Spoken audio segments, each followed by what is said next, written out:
Okay, we just created our first application to check with OpenAI's GPT-3 model in the last video, but its behavior is not quite like how ChatGPT reacts. What we are familiar with is like this.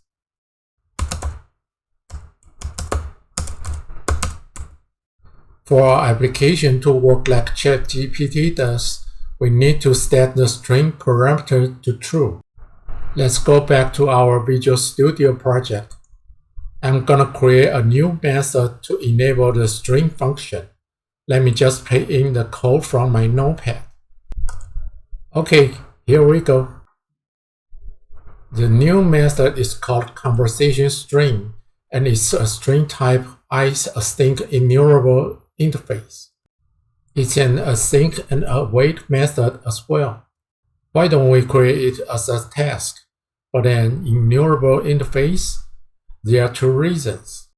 One is that instead of receiving the response from the GPT-3 model all at one string, we are going to receive a series of small chunks, one after another.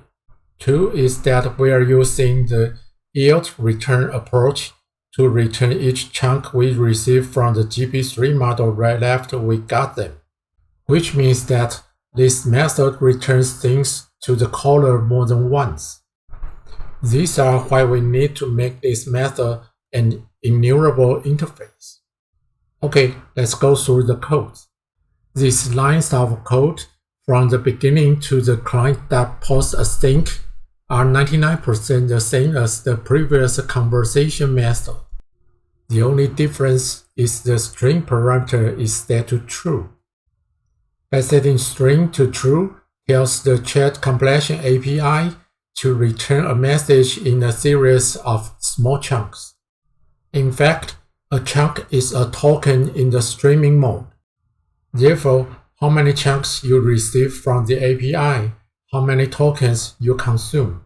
At this point, we send out our request the same as before.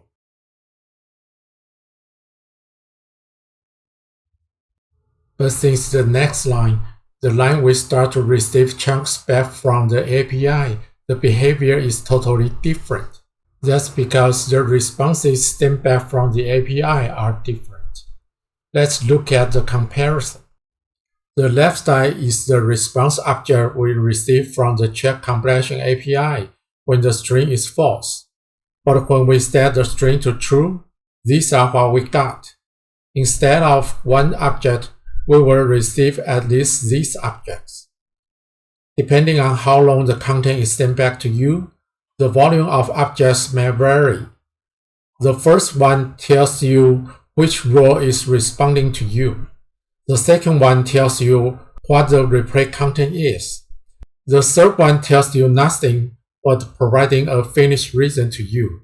There are 5 types of finished reasons: stop, length, null, function call, and the content filter. If it is stop, meaning the API has sent all content completely. If it returns length, meaning the returned content has exceeded the max tokens. If it is null, meaning the transaction hasn't finished yet, more objects are coming in. Function call means the model decides to call another function. Content filter means the content is omitted. So, in our example here, the finished reason of the first 2 responses are null, because more responses are expected. The third finished reason is stop, because the GPT model has sent all the responses to you, and the last response doesn't look at the other responses at all.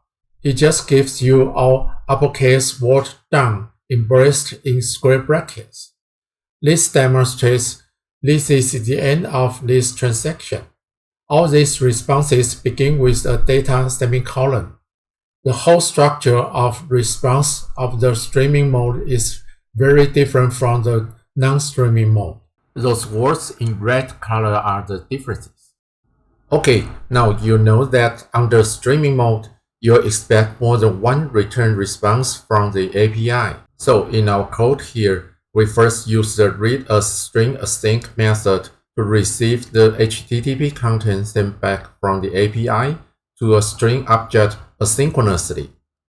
Then use a string reader method to convert the HTTP content into a string reader object.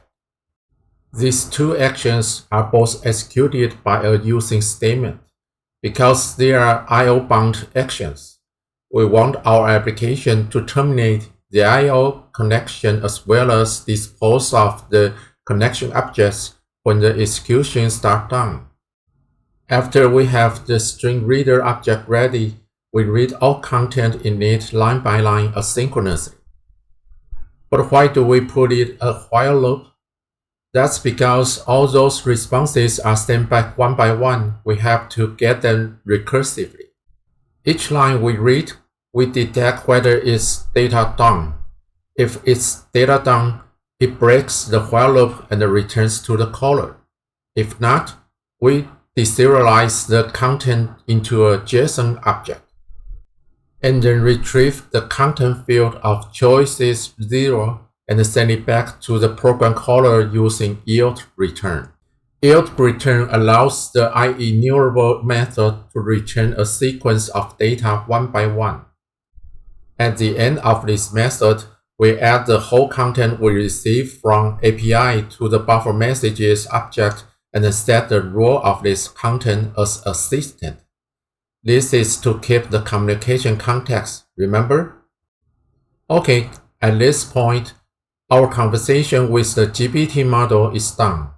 Now let's go to the master.xaml.cs file and modify the btn send click method a little bit. Move these two lines to the else statement under the if statement. Let me paste other codes into here. Okay, better. The first 4 lines inside the else statement are restating the value of the dialog properties of master speak and the robot speak, as well as restating the text box control content on the WPF form to empty string. And the next lambda expression is using an anonymous text.run method to await the response we get back from the conversation string method. Why do we use the for each loop here? Same reason as we use a while loop in the conversation string method. We use a while loop to receive several pieces of data from the chat compression API one after another. So we also need a loop to display those data one by one. Then what does the thread.sleep 200 mean? It lets this process sleep 200 milliseconds in every loop. And why do we want it to sleep? Because if we don't let it stop for a short while, this procedure won't have enough time to get data back from the chat compression API. By the way, the text run method is a background thread, which means it cannot update content to the WPF UI, which is a foreground thread. So we read data we received to the shared property dialog robot speak, and then let the dispatcher function of the WPF form to update the UI. So go to the main window.xaml.cs file. Remember the dispatch timer function we put at the bottom of the window loaded method? That's how we get the content of the text box control on the WPF form updated. Let's reset the time span that from seconds 1 to time span that from seconds 0.2. This 0.2 means 200 milliseconds. I think you probably get the idea already. Because in the master form, we retrieve data from the conversation string method every 200 milliseconds.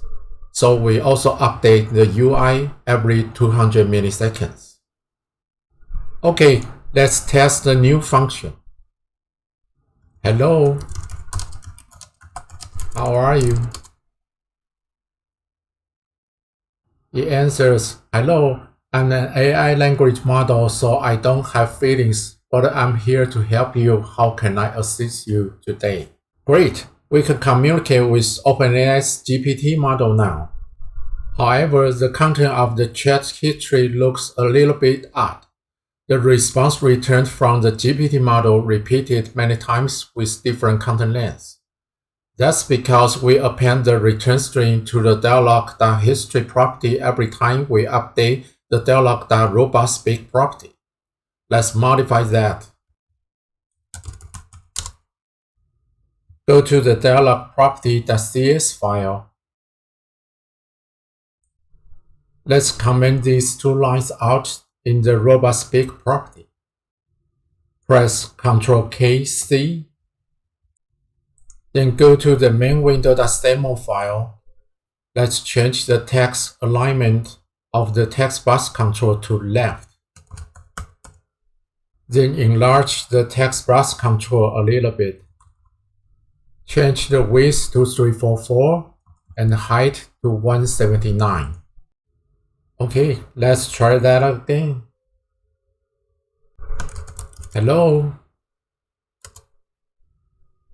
It answers, "Hello, how can I assist you today? What is your name?"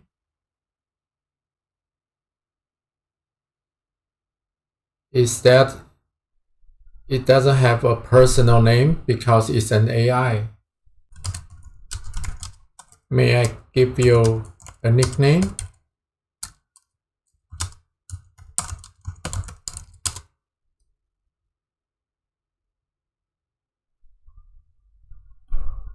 It says okay. Then let me call you Thunder.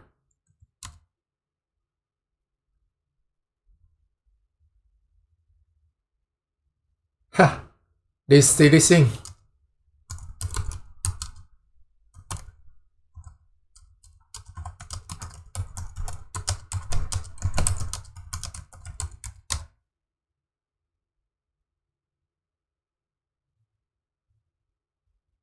Great! You see how smart it can be. Okay, guys, that's all I have to tell you about how to utilize the GPT model to make your robot smarter. There are so many details of the GPT model I haven't talked about yet, but things I've already mentioned are useful enough for you to create a real chatbot.